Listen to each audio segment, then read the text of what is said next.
Hi காம்ஷியஸ் wishes. இப்போ ஒவ்வொரு வீக்லேயும் நீங்கள் ப்ராக்டிஸ் பண்ணதுக்கப்புறம் உங்களுக்கே ஒரு ஆர்வம் வந்திருக்கும், நெக்ஸ்ட் என்ன சொல்ல போகிறோம், அதில் என்ன ப்ராக்டிஸ் பண்ண போகிறோம் அப்படின்னு சொல்லிட்டு. இந்த வீக் அதே மாதிரி தான் உங்களோட ஆர்வத்தை தூண்டுற மாதிரியான ஒரு ப்ராக்டிஸ் தான் இருக்க போகுது.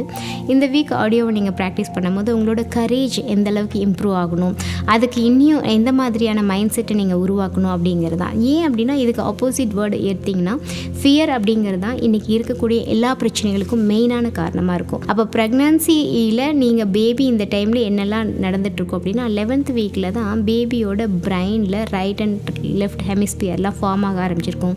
அவங்களோட ஐலிடெல்லாம் ஃபார்ம் ஆக ஆரம்பிச்சிருக்கும். இந்த மாதிரி ஒவ்வொரு இடத்துலையும் அவங்களுக்குள்ள சில சேஞ்சஸ் உருவாகும்போது நீங்கள் டைரெக்டாக அந்த கரேஜ் சார்ந்த இமோஷன்ஸ், கரேஜ் சார்ந்த ஃபீலிங்ஸை க்ரியேட் பண்ணும்போது பேபிக்கும் அது ஈஸியாகவே ரீச் ஆயிரும்.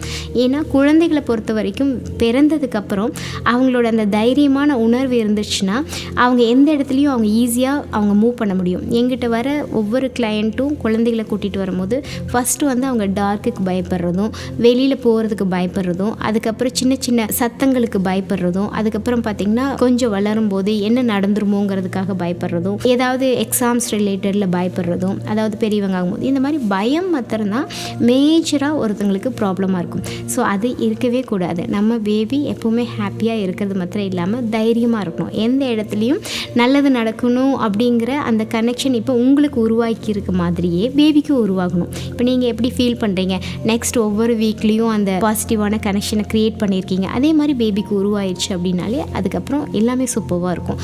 அப்போ அதுக்கு என்ன பண்ணலாம், அதுக்கு அந்த ஃபீலை க்ரியேட் பண்ணுறதுக்கு அதுக்கு அந்த ஆடியோவை நீங்கள் கேட்டு ப்ராக்டிஸ் பண்ண ஆரம்பிக்கணும். இப்போ இதுக்கு எக்ஸாம்பிளாக சொல்லணும் அப்படின்னா ஒரு விமன் என்கிட்ட சொன்னது என்னாச்சு அப்படின்னா, அவங்களோட மாமியார் அவங்கள்ட்ட ஏதோ ஒரு விதத்தில் பேசும்போது உனக்கு டெலிவரி இப்படி இருக்காது அப்படிங்கிற மாதிரி, அதாவது நார்மலாக இருக்காதுங்கிற மாதிரி சொன்னதாக என்கிட்ட சொன்னாங்க. ஸோ என்ன நடக்கும் அப்படின்னும் போது எனக்கு இந்த மாதிரி ஆயிருமோங்கிற பயம் இருக்குது, எனக்கு இதெல்லாம் ப்ராக்டிஸ் பண்ணாலுமே எனக்கு இந்த ஆயிருமோன்ற பயம் அடிக்கடி உருவாகுது அப்படின்னு சொன்னாங்க. அப்போ நீங்கள் பயத்தில் போய் வேலை செய்ய முடியாது. இந்த இடத்துல என்ன பண்ணணும்னா அவங்களோட உறவு சார்ந்த அந்த பர்டிகுலர் சிக்கலை மட்டும்தான் ஃபஸ்ட்டு சரி பண்ணணும். இப்போ நீங்கள் ப்ரெக்னன்சி டைமில் உங்களோட ரிலேஷன்ஷிப் வைஸ் நீங்கள் எல்லாத்துக்கூடையும் ஸ்மூத்தாக போயிட்டுருக்கீங்க அப்படின்னா அந்த ஒரு ப்ளசண்ட்டான ஃபீல் இருந்துகிட்டே இருக்கும். யார் கூடயாவது நம்மளுக்கு சின்ன சின்ன இரிட்டேஷன் இருக்குது அப்படின்னா அந்த இடத்துல நீங்கள் சரி பண்ணிட்டு தான் நீங்கள் நகர்ந்து போகணும். அப்போ இவங்களுக்கு எப்படி சரி பண்ணாங்கன்னா, இப்போ அவங்க மாமியார்கிட்ட அவங்க பேசும்போது சில இடங்களில் சில வருத்தங்கள் உருவாகும் போது அதையே அவங்க பெரிய லெவலில் மனசில் கொண்டு வராமல் என்ன நடக்கணுங்கிற பிக்சரை அவங்க ஃபஸ்ட் ஃபார்ம் பண்ணாங்க.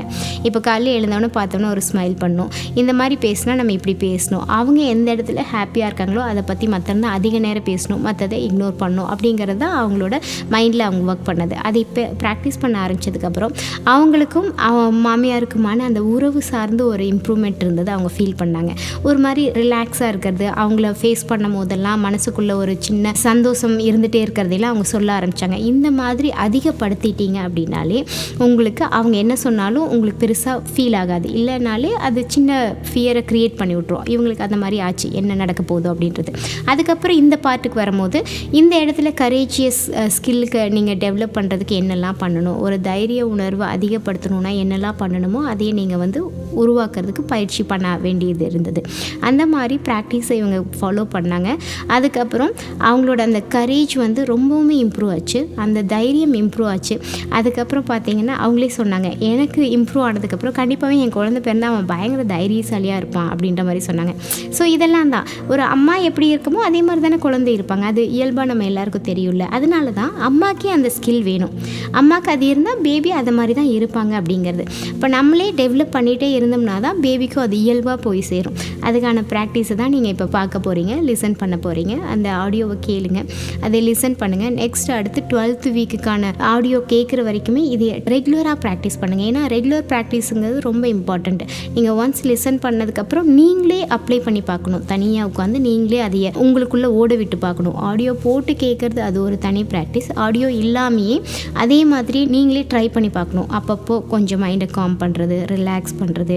நீங்கள் வெளியில் எங்கேயாவது இருந்தீங்கனாலும் நீங்களே உங்களை அறியாமையே மனசை காம் பண்ணி உங்கள் பேபியோட கனெக்ட் பண்ணுறது, இதை எல்லாத்தையும் நீங்கள் டெவலப் பண்ணிங்கனாலே உங்களுக்கே தெரியும் அந்த ப்ளசண்ட்டாக காமாக ஹாப்பியாக உங்களுக்குள்ளே அது உருவாயிருக்கும்.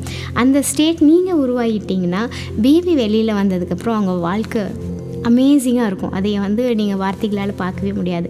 அந்த ஒரு வாழ்க்கையை நோக்கி தான் நம்ம இப்போ போயிட்டுருக்கோம். அவங்க வெளியில் வந்து அவங்க வாழ்க்கையை என்ஜாய் பண்ணுறது ரொம்ப பியூட்டிஃபுல்லாக இருக்கணும். அதுக்காக தான் இந்த ப்ராக்டிஸ்லாம் நீங்கள் பண்ணிகிட்ருக்கீங்க. ஸோ இந்த காம்ஷியஸ் 11th ஆடியோவை நீங்கள் தொடர்ந்து கேட்டு பயிற்சி பண்ணுங்கள். நம்ம அடுத்த வீடியோவில் மீண்டும் சந்திப்போம். Have a conscious week.